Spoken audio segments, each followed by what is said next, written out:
Hey, hey, hey, what's up, guys? It's Clint. I am back with another interview. This time we're talking to legendary drummer Liberty DeVitto. This guy's great. He's a super nice guy, and he's here to talk about his book, Life, Billy, and the Pursuit of Happiness. Before we get him in here, I need you guys to like, share, subscribe, click the notification bell so we can let you know about future videos and live streams. All right, let's get him in here. Hey, hey, Liberty, how's it going?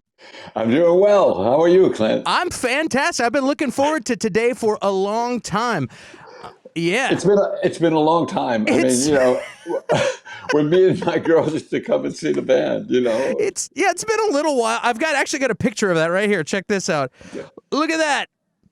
I had one with a picture of Tori in it too, but I didn't know if she would kill me for putting that up on the screen. So how's it going, man? How you been? I've been good. Trying to keep busy during this pandemic. Now that it's kind of like slowing down a bit, the bands are starting to play again, and some gigs have come up. Are you guys going to play? What are you doing? What are you doing? Well, Riddling Kids, we have not played in a long time.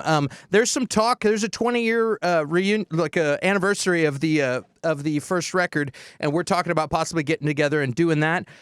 Dave lives in Dallas. Mark lives here in Austin. Me and Dustin have been playing, but nothing serious, just for fun. You know what I mean? After a while, we're not doing it as a business, and we just do it for fun. I also play in another band. One of my best friends is a singer for a band called Nowhere Bound that I'm in now, and one day he said, "Hey, man, I need a bass player," and I grew up playing bass with him before I was a singer. He's like, you want to drink beer with me in Germany and tour around? And I'll go, yeah, you had me at beer. Let's go. So I've been to Europe a few times with them, and we go. Well, that's cool. Yeah, it's that's fun, really man. Cool. We go like once a year, and for about a month, and after about 3.5 weeks, I'm like hurting. I'm ready to get home anyway. So I was like, that's just enough, Yeah. Well, I got two bands now. I got the Lords of 52nd Street, which is myself, Richie Canada, and Russell Javers, who were with the original Billy Joel band. Yeah. I played on all his records. Richie played on all those great records, Scenes from an Italian Restaurant, Only Good Die Young, Still Rock and Roll to Me, those classic tunes. And we go out, we got a stunt Billy. I call him a stunt Billy, a guy who plays piano. And we enhance the band with a bass and a second keyboard and guitar. And we go out as the Lords of 52nd Street, and we do all the songs that we played on. Cool. So it's a lot of fun. And then I have the Slim Kings, which are a bunch of young cats. They're like in their early 30s, and we do all original material, and we play around town. It's a good thing. That's awesome.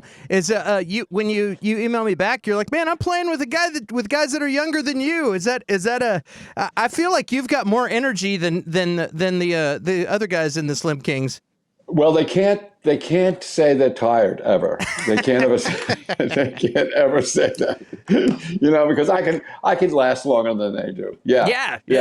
Well, it's a different scene. It's different from how they grew up and how I grew up and even how you grew up. I mean, there was energy, and you played live on stage, and you played live in the studio, and that's how it was done. These days, it's like, everybody's relaxed, and it takes 2 years to make an album. It's like, forget it. Come on. It's true, man. And there's a certain thing. You've got that magic. You got that spark. There's musicians know, like singers and other people that might be watching right now. You know what I'm talking about. Like, you go out and you'll see other bands, and you're like, hey, dude, look at that drummer over there.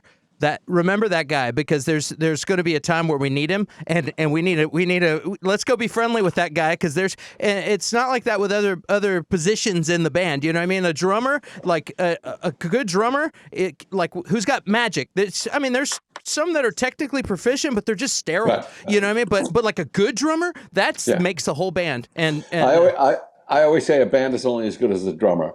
Mm-hmm. And to prove it, I always say, like, you can go see a band and the guitar player's shredding and he's great, and the singer can sing his ass off and but the drummer kind of was lacking, and you go like, yeah, those guys were great, but the band stunk, they were terrible. But then you walk into a garage and there's this young kids playing, and the drummer is like going for it, like you could feel his passion. Yeah. And that's what does it. It drives the rest of the guys in the band to be better, it's just you need that drummer, Yeah, So, absolutely, absolutely. One time hey, we were in Long Island at the downtown. This place it was in Long Island, really awesome club. And I don't even know why I'm telling this story. It was just funny to me though. And we saw a Van Halen cover band, and the drummer shredded. And me and yeah, Dave, I went out and talked to him when he was loading out. I was like, dude. I was like, hey man, I just want you to know my drummer is a badass drummer. If he said that you are shredding, you're shredding. And he's like, man, you know Joey? And I go, who? Joey Capadona. He plays drums with that Queen cover band. Like, no. And he goes, that's a good fucking drummer. I have yet to meet Joey Capadona, but he's a legend in Riddling Kids. Like, yeah. yeah. Well, you don't want to meet Joey Capadona in an alley. it was hilarious. For the rest of the tour, it was Joey Capadona jokes. I was like, I don't know who this guy is, but he sounds awesome. But anyway, again, I haven't even thought of that in 20 years. I don't know why I brought that up now. But how's your family and how's family life? There's this book is first off, let me just say the book is fantastic, man. Like I listened to, I didn't read it, I listened to it on Audible, and it's fantastic, and it was really cool. Like as a touring musician and doing Yeah. the thing myself, like I could relate to a lot of childhood stuff, a lot of touring stuff, a lot of family stuff, just a lot of things that I could relate to. And some things went way different, but it kind of like, I don't tour. I don't do this for a living anymore. So for me, it's like I'm at a place in my life where I look back at my life, Right. and hindsight's 20/20, and I could put different things into perspective of what is important in life. And like when you're a young kid, you're just shooting for the stars. You're not thinking about all those things. You're just trying to hit a home run. And this book, it really meant a lot to me. Like I got emotional a lot in this book, and I'm like, Yeah. dude, I'm tearing up in my garage listening to Liberty talk about his life. And I'll also say that I think it's fantastic that you narrated this yourself instead of having some other guy come in, because you're a really nice guy, and it just comes across in the storytelling. So Clint, let me tell you something. That was a labor of love doing that. It took me 55 hours to read that holy book. crap. Yeah. Well, when we were researching, ways to do it, there was one line that was written, and it said that it's hard to do because books were made to be read, and that's said. So you can stumble over things while you're reading, a book to yourself, and you might miss a word or two, but you still get the gist of the subject of what they're talking about. When you're reading the book, you got to hit every note. It's like being in the studio as a singer. You have to hit every note. Live, you can kind of like, you slipped a little bit, but it's okay. Is this the first time you've ever done anything like any voiceover work or anything like that? Oh God, yeah. Yeah. Yeah, this is, yeah, it was amazing. It was amazing to do. And I was fortunate enough to get Billy to do the forward. Yeah. He not only did he write it, he read it live, and Tori did the ending there. That's awesome. So it was a lot of fun. I wrote the book because I wanted my daughters to know my family history. Where the DeVittos and the Sardiscos came from when they came to America, and what my dad did in World War II, all that kind of stuff, his family and stuff like that. And then when I parted ways with Billy, I started to write about me and Billy. And in the beginning, you're a little angry and you start to throw people under the bus, And then I thought, I don't want this kind of book. I don't like that kind of book. I don't like when people, diss people now because they're mad at what happened or something. So I decided to look at life through standing in Billy's shoes. Why did he do what he did? And, the guy has had a career of 50, almost 60 years now. You have to, change to stay alive. And sometimes it means like cutting some people out. It hurts. But, like he says in the beginning of the book, we were like a family. We didn't mean to hurt each other, but it happens. It just happens, And it's really easy, man. Human beings have a tendency to look at things they don't know anything about, and want to pick a side or judge, or just get off on reading the drama. You get like a magazine would much rather write about a feud. You know what I mean? And like, Right. and that gets way more clicks. You know what I mean? And also, people, they love you guys too. So you got one person that's like saying, man, Liberty should be grateful for all the years of this and that. that any notoriety that he's got from Billy. And other people are like, I saw that documentary about hired guns. This guy's a bastard. You know what I mean? And it's like, and they really don't know that it's like, it's complicated, man. It's like a family and divorce, and like it's like it's not just and especially with you guys, it's 30 years. You know what I mean? This is a heavy thing. I really appreciate the way the book ended up to where it's like, it's an understanding of, and again, I can relate. I've had my own breakup things with my own bands and stuff, and to look back, hindsight's 20/20, and with a little bit of time, you get to forgive, and forgiveness leads to peace. You know what I mean? You don't want to be pissed off for the rest of your life. So anyway, but this is me talking to you. I was carrying that. Listen to me. I was carrying that for a long time, and during interviews, like I would be dissing Billy, and Billy would be dissing me, you know. And when I used to say things about Billy, like, oh, he sucks or whatever, you know, and his new band is shit and stuff like that, I felt bad inside because I still loved the guy. You know, we made beautiful babies, if you call the music babies, you know. We made musical babies together. And so I felt bad saying it. And so when I was laying there on the bed after my knee replacement surgery, you know, I thought, we're getting old, man. We're getting old. We're going to bury this hatchet. This is ridiculous. You know, we made this beautiful music together. We touched lives around the world, and we hate each other now. You know, I had friends write me after we reconciled, me and Billy, and they were like, we're so happy to know that the music that we grew up on and loved all our life, now you're friends again, you know, not that you hated each other and it was a waste of time listening to it, you know. That's man. I'm going to real quick. I'm going to go to this chat. I have a chat going with people are commenting and stuff. I'm going to see if anything's good on here. And if not, we'll jump down. First of all, I got Michael Grossvenner in the comments. Good to see you, Michael. I'll throw that on there. Michael's a fan of the Riddling Kids, man. Yeah, when I lived in Florida, that's when I saw you guys. Yeah. Michael lived in Florida too. He used to help me out, like when I was a boozer. You know, my second career was drinking wine, and I used to get drunk at the clubs. I'd give Michael money, and I'd say, "Here, put my drums in the car." He's a good guy. They don't get better than that guy. I got Maureen Murphy DeSanto says, "Hi, Liberty." Oh, yeah. Hi, Maureen. How are you? I love your daughters, Liberty. They are beautiful. She says. Thank you. Yeah, Sean Harrington says, let's get some likes. Brady Woodall says, no, be pissed. He's enjoying the drama. It's funny. Steve Bruno says, I'm so glad you guys are friends now. All right. And my sister, who's a big Billy Joel fan, is in here. She says, hi, brother. But I think she wanted to say hi to Liberty. So Liberty, my sister Brenda says hi. Hi, Brenda. How are you? I heard my first. I grew up listening to Billy Joel bleeding through her walls as a teenager, or as a kid, toddler actually.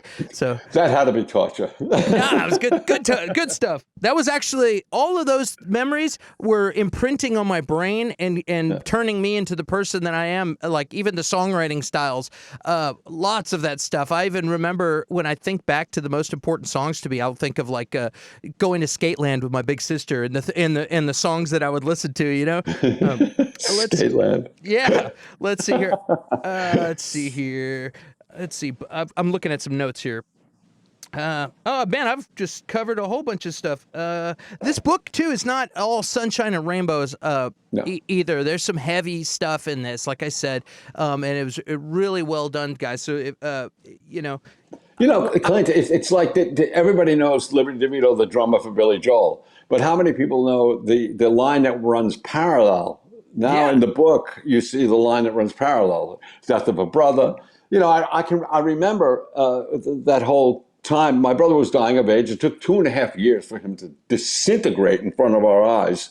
You know, it was at the time when the nurse wouldn't go in the room and touch him. It was, the 80s. It was the age was brand new. So I remember telling one of the guys in the band, he's getting ready and he's going to go soon. And if I get the call at rehearsal, we were rehearsing for the Stormfront tour. And if I get the call at rehearsal, just come in and get me and I'll go answer the phone from my sister will call me. And I remember going in and answering the phone and saying hello, and was my sister, and she just said, he's gone. And I went, okay. And I hung up the phone and just wept for a few minutes in there. And then I went back into rehearsal, and Billy asked me, he said, do you want to go home? I said, no, I'd feel better just hitting the drums. And I remember cracking cymbals and stuff, it was like, yeah, so that stuff, it happens. And I was very greedy during that time because he was so sick and we were getting ready to do a tour. And I said to myself, I used to pray that he would die before the tour started, because if he died in the middle of the tour, what am I going to do? Go home? Hey, Billy, I got to go home. So when he did die before the tour started, I felt like he was like punching me right in the face, like, okay, you schmuck, here you go, boom, It's I felt like shit. Yeah, it's terrible. It's like, part of you saying if he's going to pass, it's going to happen either way. Like, let's make it where it's convenient for my career, because when you're in that career guy, that's like your career is the most important thing. You always put your band first. It's like always the thing. And I totally understand it, and I totally understand the guilt too afterwards. You're like, shit, Yeah. It's tough, man. Did you have kids when you were traveling? I still don't have any kids. I'm the same with you. My songs are my kids. You know what I mean? Like that's. I've never had any kids, and it's funny. I've talked to people where they say, "Yeah, it must be incredible to see the world and do all these things." I go, "Yeah, but there's a sacrifice. You know what I mean? There's a toll to pay. You know what I mean? And it's and I can ask you one of my questions now that's way at the bottom of the list. But part of that toll is you miss out on your birthdays and family stuff. And I know now you've got your youngest, and now you're around a lot more for this one. Do you feel like you got a second chance to be around and see some of the things that maybe you missed because you were on the road all those years? I definitely do, because with Tori and Marielle and Devin, we would make an album and go on the road, make an album, go on the road. It was like that kind of thing, And I guess the mothers took care of those kids more often. And I would hear Tori play violin over the phone. This was before iPhones and everything like that. So in a hotel room, you try to call them and stuff. And there's some things that I left out of the book because they were too personal to put in print. But there was a moment when we were touring with Elton John, and Davy Johnstone, Elton's guitar player, Elton went on first. And then we went on, right? That's the way the show ran. And Elton did an hour, and then we did an hour. And then at the end, both bands would go up and play one Billy song, one Elton song, one Billy song, one Elton song. So one night we're in Chicago, and we're all under the stage waiting to go on. And Davy Johnstone isn't there. And all of a sudden, Elton comes running in, and he says, "Davy's gone." And we're like, "What do you mean Davy's gone?" What happened was, during the show, a nanny was watching Davy's kids while Davy was on tour, and his wife had flown out to see him, right? During that show, Davy's son drowned in a pool in the backyard. And it was like, what do you do? I mean, yeah, but he had to go. He had to go. It was one of those things, and it was tough, man. And then coming back to it again after that happens. Yeah, how do you do that? That's terrible. Yeah, yeah, really hard. People don't think about a lot of those things. I mean, there's a lot of things too, and also, in thinking about like you and Billy and all these things, they don't think about there's divorces and all kinds of crazy stuff happening in your lives, and even managers stealing tens of millions of dollars and all kinds of variables. Yeah. And it's not just like, oh, look at that headline. Look at this guy. Like it's complicated, man. You guys had a complicated life. I'm glad that you're at a spot where you're like at peace and doing things that you love and have reconciled with everyone and stuff. Let's talk about for those who don't know, I know because I listened to the book and stuff, but you grew up in Long Island, and then and just how you started playing, and then we could skip forward to when you started playing on the scene and made friends, and then how you ended up with Billy. Just kind of a synopsis of my life. Thank you. You're like, hey, read the book. That's what I'm here for. Yeah. You know, it's really funny, but I've always been into music. I used to mow lawns and take that money when I was like 8, 9 years old. I'd mow a lawn, get like $2 to do a corner house or something like that. And I'd go to the pet shop in my town, used to sell 45s. So I'd go there and I would buy these 45s. I think the first 45 I bought was The Book of Love by the Moon Glows or something like that. Anyway, so that's, I've always loved music, listened to the transistor radio when I went to bed and everything like that. My parents got me a set of drums. A cousin was selling his drums because he was buying a new set. He had this old like 30s kit, you know, with it looked like the Chinese tom-toms that the bottom head was tacked to them and stuff like that. Big bass drum. Anyway, so you know, I started to play them. I went to the school band, and I couldn't do the buzz roll in the Star Spangled Banner. I still can't do it. And the teacher said, "Put the sticks down, DeVitto. You'll never do anything with the drums." So I got discouraged. But in the 8th grade, you know, it's 1964 now, and then I'm in the 8th grade, and all these other beings are walking past me, and they're called girls, and I want to meet them. And all the girls like the sports guys, you know. So, but in February of 1964, my life totally changed when the Beatles were on the Ed Sullivan Show. I looked at the TV, and the greatest thing that I saw was when the camera panned off the Beatles and panned the audience. All these girls were standing on the chairs, screaming at these not that good-looking guys. And then I looked at my sister and her friends screaming at a black and white TV at these not that good-looking guys. And I thought, that could work. That could work. So, you know, immediately everybody in the world started a band after they saw the Beatles on the Ed Sullivan Show. But I really got serious then. And I started to play 2 records, and I learned music. I was learning music because I still didn't know why my parents got me drums.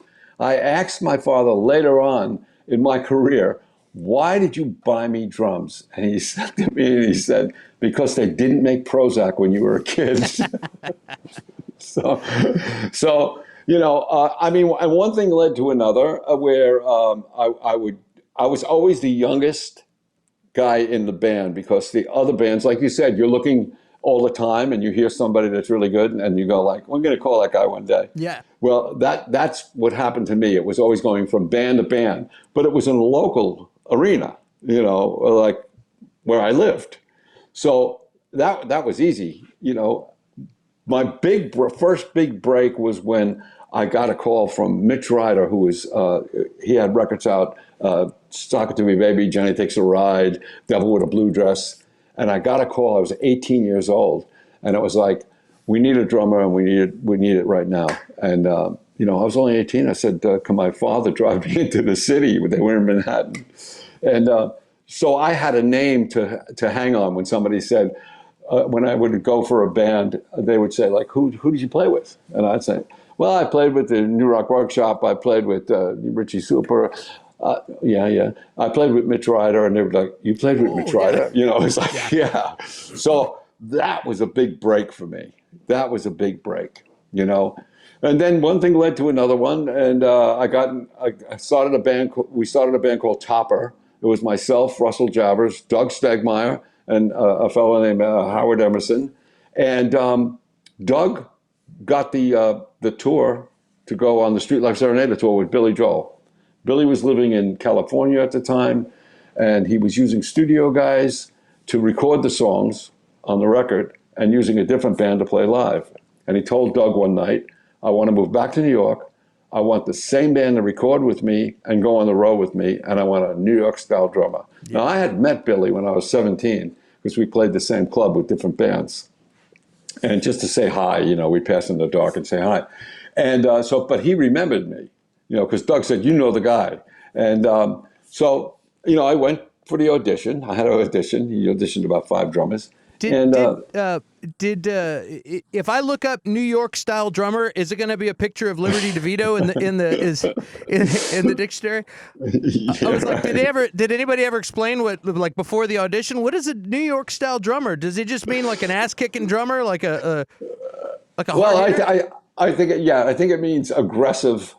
Like here's the beat. This is Yeah. it. This is the machine goes boom, boom, boom, boom, boom. You either play here or you play here. Gotcha.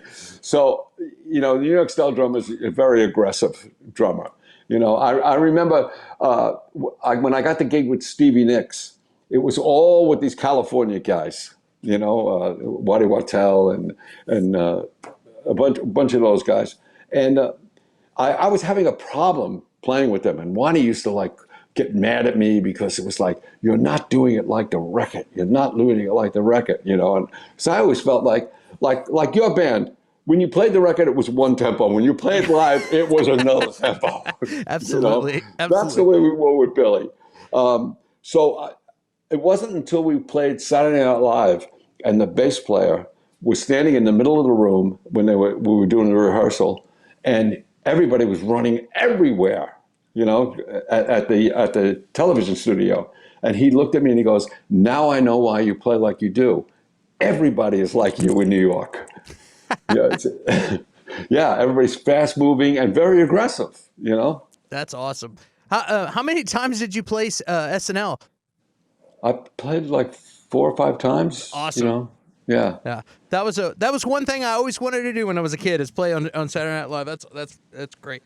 Let's see here. Well, touring, man. Let's how did it go when you started touring with the band? Like you joined the band, then you hit the road. Touring, it like that changed my world when I hit the road. You know what I mean? Like how about you? Like what was that like when you first started really touring? The first thing I ever did with Billy was we recorded Turnstiles. That was the first thing that I ever did with him. And we went in the studio. It was just me, Doug, and Billy. And then when Billy would listen back, he'd say, we need guitars on this. And we'd say, well, we know guitars. So Topper became the Billy Joel Band, which, to Billy's credit, was a great thing to happen to him, because everybody, when we did that first Turnstiles tour, we were tight, tight like a drum, because Topper, that band, had been playing for years already together. Yeah.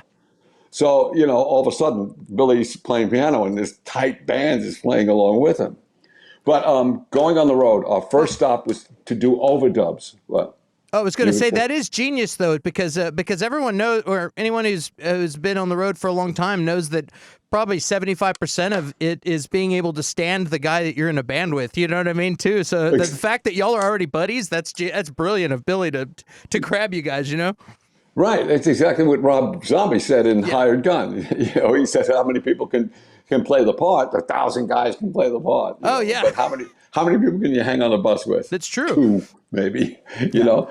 But the first thing we did was to do the overdubs for Turnstiles. Richie Canada did all his sax solos, and we did overdubs at Caribou Ranch, which was in Colorado, outside of Boulder, Colorado. That's where we first realized that we were all fond of alcohol and girls. Where everybody was single except Billy, but he didn't care.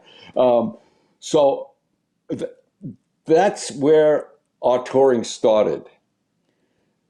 It was fantastic to be in Billy Joel's band, and we did the college circuit. We did colleges, and if you can't get lucky in a college, you might as well go home.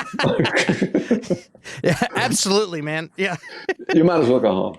Then when Just the Way You Are came out on the Stranger album, it was all over. Women thought that we were sensitive, these sensitive guys that knew how women felt. And they were like, I can't believe you guys are here. I can't believe, it's like, they didn't know that we were the big shot rockers, Yeah. So, yeah. But then I made the mistake, not really, of getting married during before the 52nd Street album. I met my first wife on the Stranger tour. And that didn't work out because, old habits never fade. And so that led to the first divorce because I met a woman when I had toured with Stevie Nicks right before we were recording the Innocent Man album, and I went on tour with Stevie Nicks, and that's where I met the second woman. But things get in the way. You fail. Do you have a favorite? Well, there's some cool stuff about Soviet Union and Cuba in the book that I really enjoyed. What was that like?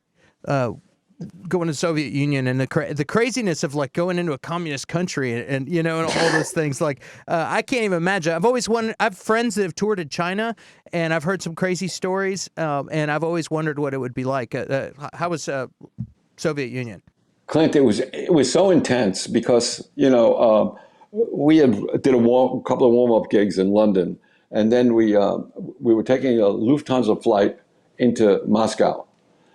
So I'm getting ready to get on the plane, and I'm thinking, oh my God, I'm going to the enemy. Because we used to hide under the desk, right? Yeah. They were gonna destroy us. I saw. What's his name on TV banging Khrushchev on TV banging his shoe on the table at the United Nations and saying we will bury you, and they're communists. There's a wall up, we're going behind that wall. I'm going on Lufthansa. Okay, we beat the Germans twice in World War I and World War II. All right, and we're going behind the wall. I'm expecting to meet these three-headed fire-breathing dragons. And then I think to myself, oh my God, my name is Liberty. And I'm going. Those people were the most genuine people that I had ever met. I stood on Russian soil and looked up at the sky and thought, this is the same sky that's over America. Why are there battles? Why is there still war? What is going on here? It's the governments. It is. It's like I've been to other countries and stuff, and for me, it's always been the beautiful people that you meet, like just human beings, just engaging with people. I've talked about it before. I just met some random guy at a show that we did in Czech Republic, spoke zero English, and I spoke zero Czech, and we're sitting there doing charades for 10 minutes just to tell me that his son is a doctor. But it was one of the greatest times I ever had hanging out with another person. And it's like, we're all different, but we're the same, and it's beautiful. Were there any interesting, just like, not the shows, just meeting people, like culturally hanging out with people that you had where you're like, hey, yeah, that time we went up into the mountains or whatever, and hung out. Is there any stories like that? Oh yeah, we got to go to a couple of band rehearsals. There was one band that could do whatever they wanted. They were called the Stas Namen band, and Stas Namen, his father was part of the KGB, so he could do whatever he wanted. He had a full-on studio. But we went to other band rehearsals where there were secret band rehearsals. These guys were like way down in the basement somewhere, and I remember the drummer. His drums were beat up, but his cymbals were all broken. Everything was busted. And I told him, I said, look, I'm going to give you my cymbals at the end of this tour. You guys come the last show, and I will hand you my cymbals. Well, at the end of the show, I hand the guy my cymbals. My tech takes them off, and I give them to me. I hand him all the cymbals, the crash, the ride, the hi-hats, everything. And as he's leaving, I found out later, from somebody coming over to America after the wall came down and everything like that, that this guy was stopped on the way out of this arena. Oh no! And because in the Soviet Union at the time, if everybody couldn't have it, you couldn't have it. It was that kind of mentality. And so he was stopped by the guards, and the guards said, "Where are you going with those?" And he said, the drummer gave them to me, and they were like, "You can't have these." And he said, "They're broken."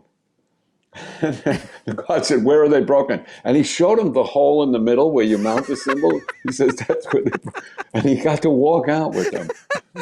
Oh my God, that's a great story. Walk out with them.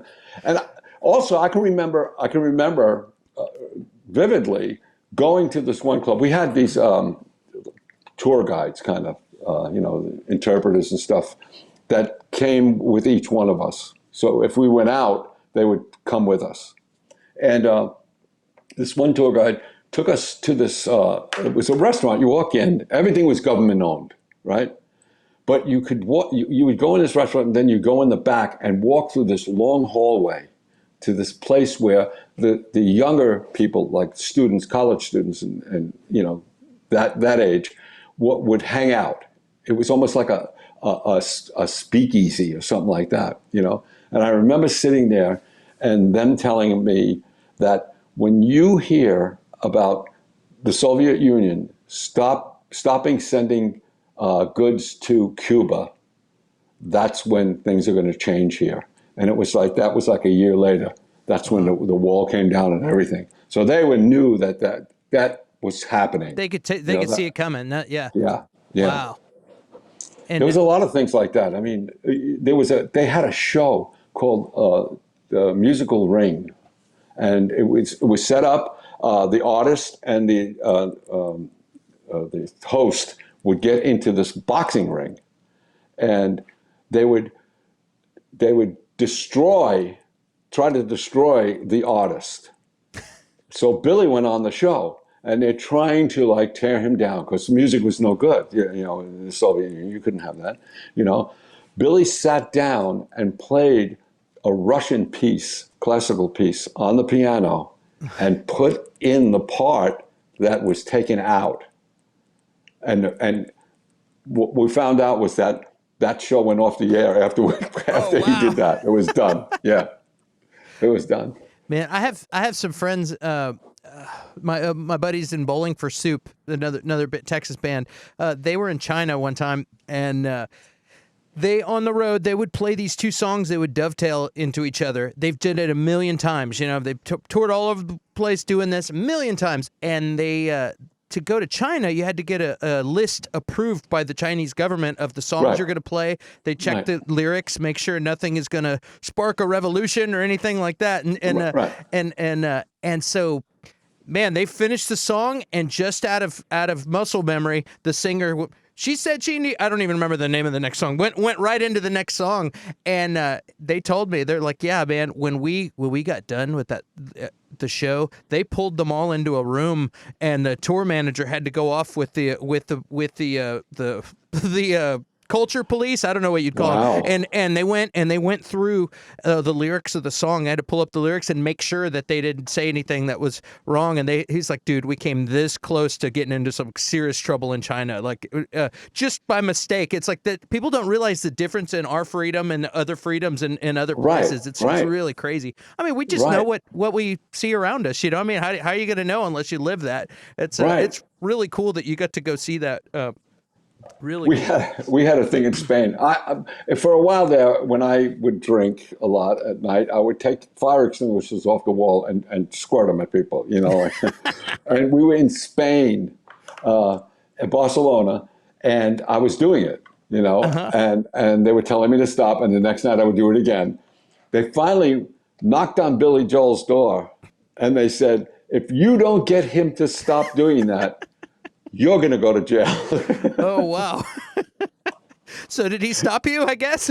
I did. I said, okay, all right. But you probably feel, well, with a little help, a little wine or something, probably feel untouchable, though. You know what I mean? Like, hey, I'm a touring musician. What are they going to do to me? You know what I mean? Like, yeah. You know, playing with the biggest single artist in the world, one of the biggest single artists in the world, and having a bottle, nothing could stop me, you know? You get favors, everything. You know, I'm sure in Austin when the Riddling kids, if you get pulled over and go, hey, aren't you Clint Baker and the Riddling kids? You know, slow down. I get that all the time, you know? That's crazy. I still get people, like, I'll randomly be sitting somewhere and somebody will like buy me a shot, or I'll be in a place and the song came on and it's not a coincidence. Somebody saw me and put that on the jukebox on purpose. Right. You know what I mean? Yeah. It's like, who's the clown? I'm going to jump down. I did a thing. I went into first I'm going to go into the chat real quick, see if anybody says anything. And then I went into a fan club thing on Facebook and said, "Hey, I'm going to be talking to Liberty DeVitto. Anybody want to ask him any questions?" And man, my phone has been blowing up for days. So I've got a few questions. I'm going to go in and pick a few of them, and we'll do that real quick. I'm going to see what's going on in the chat. Dave Keel, our old drummer, Dave from Riddling Kid, says, "Hey, Liberty, glad you're doing this interview, and it's great to see you again." Good to hear from you, man. Yeah. It's great. Jordan Krause says, "Look great." All right. Well, I'm going to get, these are on my phone here. So, okay, this guy says, Jen J. Rex Morganja. Okay. Yes, can you please ask him if he's heard of my Billy Joel tribute here in Connecticut called Stiletto, and let him know my drummer Charlie met him at a drum clinic in Seymour, Connecticut, and we are grateful for his inspiration. Stiletto.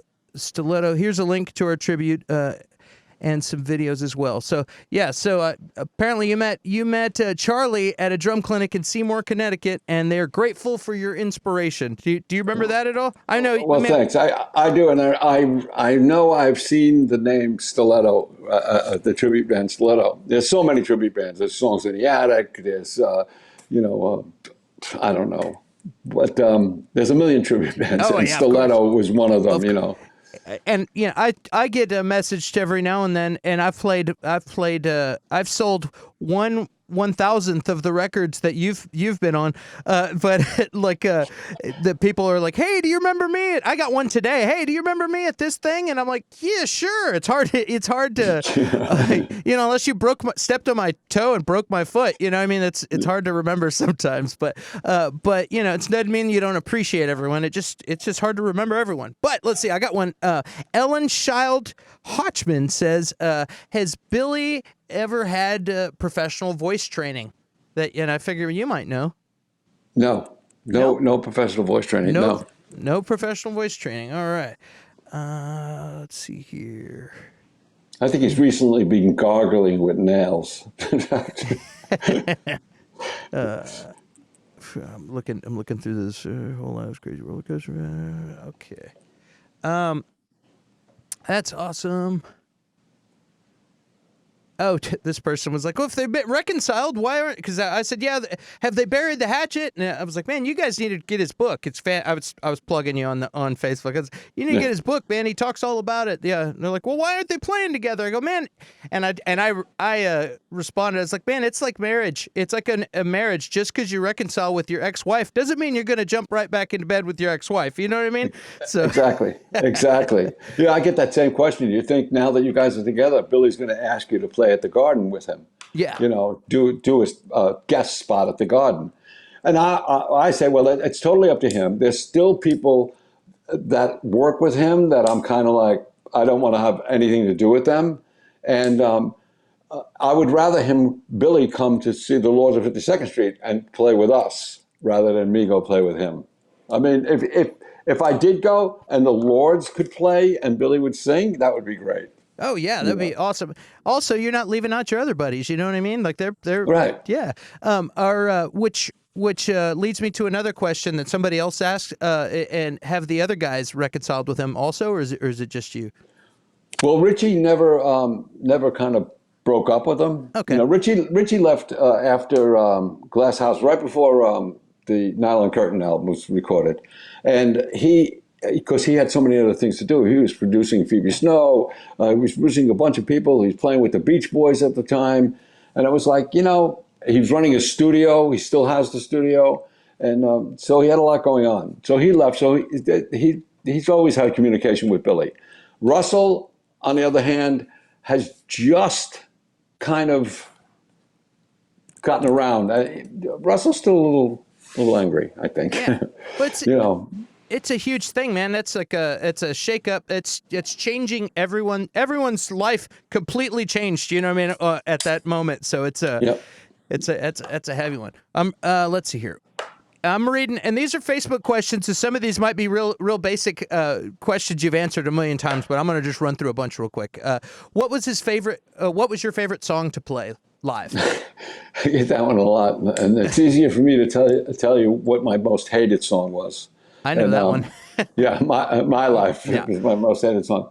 As a matter of fact, it's in the book that we were rehearsing it once with Elton John, and Elton stopped the song in the middle of the song and he goes, "He's not playing it right." And he's pointing to me. He's yelling at Billy, "He's not playing it right." And Billy says, "He's not going to play it right. He hates this song." That's hilarious. Let's see. Richard Roberti says, "Love Liberty's drumming. What's he doing now?" And I'll show you what he's doing. We just talked about it, but it's the Lords of 52nd Street. You can find those guys, lords of52ndstreet.com, and find out about any touring or anything they're going to do. And then, of course, the slimkings.com, and they're releasing music and stuff, so you got to check out their stuff. Quick plug, just in case you just joined the stream. And here we go. And I'm not going to hold you up too much longer. I'm just going to go through a few more questions, Lib. I know you're there with your family and you got stuff going on, so Go for it. Yeah. okay. Nope, he just answered that one. Curious how he developed some of his drum parts for Downeaster, Alexa, Big Man on Mulberry, and a few others. Well, I've always been what they call. I developed the style of being the songwriter's drummer because when I first got my drums and the Beatles, after the Beatles were on the Ed Sullivan Show, I tried to take lessons, but they wanted to teach me jazz. I did not want to learn jazz. I wanted to learn the new pop stuff that was out at the time. So I would play to Beatle songs, put the record on the stereo and play to the stereo. My problem was that I didn't remember where I was in the song because I didn't have a chart. I wasn't reading music. I can't write it. I still can't read it. And so I would learn the lyrics to the song.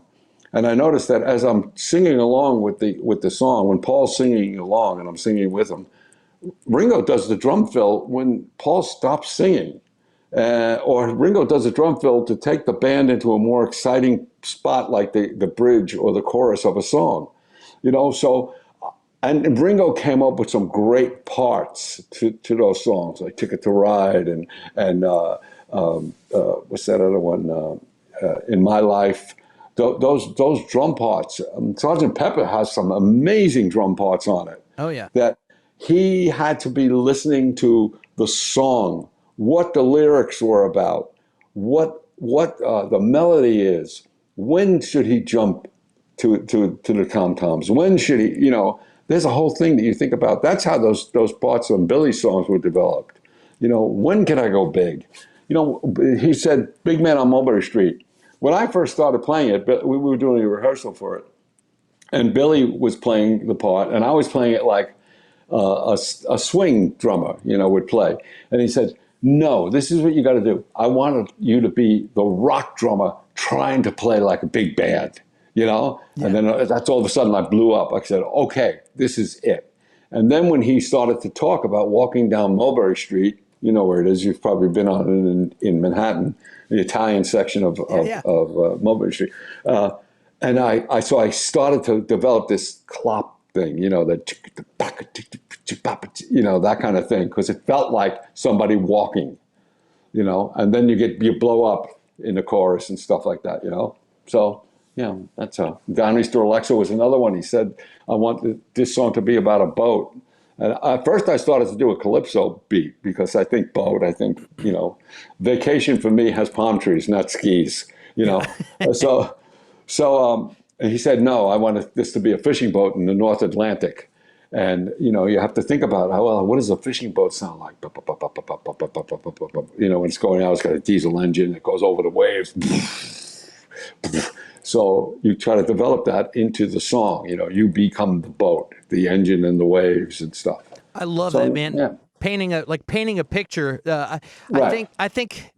I think a lot of people just try to just, okay, we just got to get this rhythm here, get this thing here, we'll just quantize it and everything, paste everything together. And I'm like, dude, you lose all of the magic of the song. Or, man, I'll just program the drums. I'm like, are you kidding me? Like, you don't get any of the magic. You know what I mean? I think it's really cool. And also as a songwriter, like hearing you talk about that you pay attention to the songs, and that's really, really cool. there's a song, which, by the way, anybody at home who is not heard or read the book yet, he talks. Liberty talks a lot about the production and goes through the different records. It talks about different things they did. There was one where you had the percussion case that you dropped, but the other story that I really liked was the one where you were like, well, let me just play it on you. Like, what? Tell them about that one. Angry Young Man. It was Angry Young Man, the verse where it goes, there's a place in the world for... I had played through it, and if you listen to the record, you could still hear it way in the background because of the leakage into the piano. You could hear me still playing, you know, that kind of thing. But Billy said, he's standing in the studio and he says, I want something like this. I said, okay. We took him out and we put Billy on folding chairs. We laid him out and I played that on his chest, and then overdubbed it to get a higher pitch with brushes on the snare drum. But you can hear his chest, you know. Oh, that's super funny. That's awesome. I love doing stuff. I'll go and grab I'm like, I need shakers, and then I'll run and grab like spices out of my cabinet and start shaking them. No. Okay, this one sounds good, and then run back. You know, it's pretty awesome. Well, here, I got a few more questions here. My sister chimed in. She said, my favorite song, "Moving Out," and Big Shot. Okay, Moving Out. Yeah, interesting story about Moving Out. Big Shot was about Billy's wife. She got drunk one night in the restaurant called Elaine's, and it was all about that. But Moving Out, when we were on the Turnstiles tour, we used to stay at hotels, you know, motels where you'd pull up to the front of the thing. And then we'd all have if we had a day off, which was very rare, we'd all meet by the pool. And me and Richie and Billy would do this little skit where we would talk to Billy. I would say like, wow, man, this is really cool. What you did with the place, it's unbelievable. And Richie would be the grandmother and have the tissue in his sleeve and he'd be pouting his mouth, you know, and Billy would say, yeah, you guys, man, you got to move out of the city. Come out to the island, man. You got to get out of the city. You're killing yourself in there. And that became the premise for Moving Out, you know. Yeah. And when he first wrote it, I was sitting in his living room and he says, I got the song Moving Out. And he started to sing it and it went, Anthony works in the grocery store, saving his pennies for someday. And I said, schmuck, that's Laughter in the Rain by Neil Sedaka. You know, he loved the lyrics so much that he wrote a different melody. Oh, that's awesome. That's awesome. Dave asks, I got one from Dave. He says, how much freedom did you have when you recorded those early records? Did they have a producer sitting on your drum riser while you played it, or was it pretty much let you do what you wanted? No, Phil Ramone was the best producer. I mean, he was, we'd call him the fifth Beatle, you know. He would let us go in the studio. We'd go in there, and he'd let us beat out the tune for about an hour, you know. And then he jokingly pressed the talkback button and go, okay, you guys want to know how it should really go? You know. But then he'd talk to us. He goes, the part you're playing, yeah, that's really cool. Let's develop that. And we would develop it ourselves. Billy, when he came into the studio and we would start an album, maybe he had 2 or 3 songs complete. Everything else was ideas and thoughts. And he would play those ideas and thoughts with the band. And if we made them fly, he would go home and finish the song and then come back and we would make up the parts and that you hear on the record. That's awesome. That's great. So a lot of people don't realize, like some people don't realize, it's like, you know, you go in with different musicians, it's going to sound different. To people, it's the souls of all the people that you're playing with is what makes the music sound the way it sounds. That's exactly, Clint. You nailed it right then and there. It is the soul. I mean, how many times have you heard a band play a Beatles song? And the guy plays just like Ringo. No, he doesn't. No, he doesn't. You know, it's actually their flaws. You know what I mean? It's people's flaws. Right. Nobody plays perfectly, so it's your flaws that make you interesting. You know what I mean? Exactly. It's which is crazy to think about. Let's see. I've got another one for Michael Grosvenor. Yeah. He said, "Is there anything from the archives you'd like to see released from the vault, a la Carnegie Hall? Let's see. It's Criminal." It's criminal that From Long Island never got a physical reissue since 1983. Did that make Is sense? He's talking about the Live from Long Island. Yeah, I think so. Yeah, but Live from Long Island never came out. There's stuff in that the things that Billy has left is I think we did Songs in the Attic, which was a live album that came out right after Glass Houses. And I think there's a lot of songs that we recorded because we recorded the entire tour. So there's a lot of songs that we did that weren't put on that record. So that's somewhere. Maybe they suck and that's why they never came out. But, there's that and there's the Boathouse tapes, which where Billy did River of Dreams with a whole different band. And because he had Danny Krochmeyer produce River of Dreams and he brought in his LA guys and stuff. Well, before that happened, myself and other musicians went out to the Boathouse where Billy built this studio, and we recorded almost all of the songs that are on River of Dreams. And I would like to see that mixed, professionally and put out. Because when people hear that, I do have a CD of it. When people hear that, they say, that sounds like Billy Joel, not, the other way. Yeah. Yeah. Awesome. Well, man, like I said, I'm going to read one more of these just because there was a lot of love in that group for you. Everyone was like, "Tell him we love him." So just you gotta. I know you already know, but there's a lot of people that love you out there, man. That's really important. I mean, people always say, "What's the greatest achievement?" What's the greatest thing that's happened to you in your life? It's like after Billy, it was like you think you're lost and stuff, and then all of a sudden you realize like all these people really. They love you. Yeah. They love you. And I'm still alive on the record. I'm on the radio all the time, and people appreciate it. And, you find out somebody says, it must be, what did you say? Must be nice being important. And I looked at him and I said, yeah, that's cool, but it's more important to be nice. That's true. Yeah. So, that's how I go. And if you read in the book where I met the Rascals, my idols, and how nice they were to me, you just carry that with you, I mean, you and me, look, we're buddies. You wrote me and it was like, oh yeah, Clint, oh yeah, it's like, you don't forget nice people. You're like, Clint, he was a douchebag, but I'm trying to sell my book, so I'll go on there. I'm just kidding. No. Yeah, right. I had the Ritalin Kids sticker on the front of my bass drum. Man, I can't. If I didn't say it at the beginning like I had planned, I can't thank you enough for hanging out with me, man. I know. Time is important. I want to read this lady's comment real quick, just because it's nice, and I want her name to be said on the air since she took the time to write this. It was Marty Walker. She said, "Just tell him he's a one-of-a-kind talent. When Pink Floyd split, people wanted to hear Roger Waters just as much as they did David Gilmour. I thought." I was a Billy Joel fan for a long time back in the 70s through 82 until I went to my first show. There I discovered that I was a Billy Joel / Liberty DeVitto fan. After that, I realized that if Liberty wasn't on drums, the songs lacked something. It lost its pizzazz. Also, tell him if he comes near Joplin, I have a cockatoo that loves to dance. They all do. All she needs is a beat, and she's never heard anything like you, Liberty. So that was a nice comment. I was like, I have to. If I only read two of these, one of them is going to be Marty Walker. So I'm glad I got that one out of the way. I've never been invited to play for a cockatoo. That's hilarious. Oh, that's funny.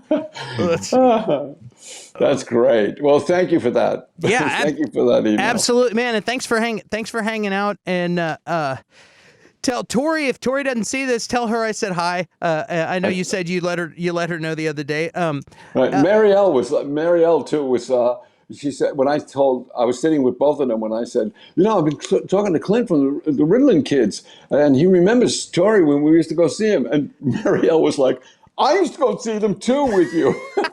I have a photo, and there's two girls in the photo, and I'm gonna send it to you. You can tell me. Yeah, I didn't want to put random faces of people. I figured you were okay, but I'll email it to you. You can let me know. That'd be stuff. cool. But yeah, man, I'm really stoked. I'm stoked that you're out playing again. I hope to be out playing again too soon. This pandemic has been a crazy time for everyone. And do you have anything coming up soon, or that you want to promote, like with either of your bands that you're doing right now? There's one thing I want to say, that I wish I had known that you were in Austin. That's where you are now, right? Yeah. When the premiere for Hired Gun was in Austin. Oh, I would have come out, man. Absolutely. Yeah. Next time I'm in New York, I'm gonna hit you up, man. I'm gonna buy you lunch for taking the time and just being awesome. I'd love to hear some more of the stories that we don't want to say on the air. The X-rated. Yeah, I'm just kidding. But absolutely, yeah. I wish I'd have known that. For everyone at home, if you haven't seen the Hired Gun documentary, I saw it a while back, and then one of my guitar players buddies, he told me about it the other day, and I go, oh yeah, that's a good one, and I went and saw it again. Yeah, it's very, very good. Well, guys, check out lordsof52ndstreet.com and check out the Slim Kings. You want to hear some new stuff? On Facebook and have a website. Yep. Yeah, they do all go. Do a search, you'll find them. I just pulled them up. I googled them. You'll see all the stuff. But they have got videos and music links and all that stuff, so you can check it all out. And it's really good too. The Liberty. In fact, a while back, I remember I was like, I'm gonna hit up. I think I had a couple of glasses of wine. I was like, I'm gonna hit up Liberty DeVitto to play on some of my stuff. And I'm glad I didn't email you in the middle of the night. I don't drink like I used to, but I used to get ambitious and at like 3 a.m. start sending emails. So I had to cut out the wine because of that. So. But anyway, man, here's a picture of your book right there, and guys. Check it out on Audible or buy the book. And Liberty, I'll let you get back to your fam. Dude, I really appreciate you coming on, and I really enjoyed the stories. A lot of fun. This is a lot of fun. Yeah, it was totally fun. And if you ever get bored, you want to just jump on and hit the live stream and talk to some fans. I'll just throw a link up to the fans out there, and you can talk directly to them. That'd be awesome. Cool, man. All right, All man. right, Clint. All right, bud. Have a great night. We'll see you soon. Guys, thanks again, and another episode of the Clint Baker Show. We will see you guys soon. Thank you, Liberty. Adios. Ciao.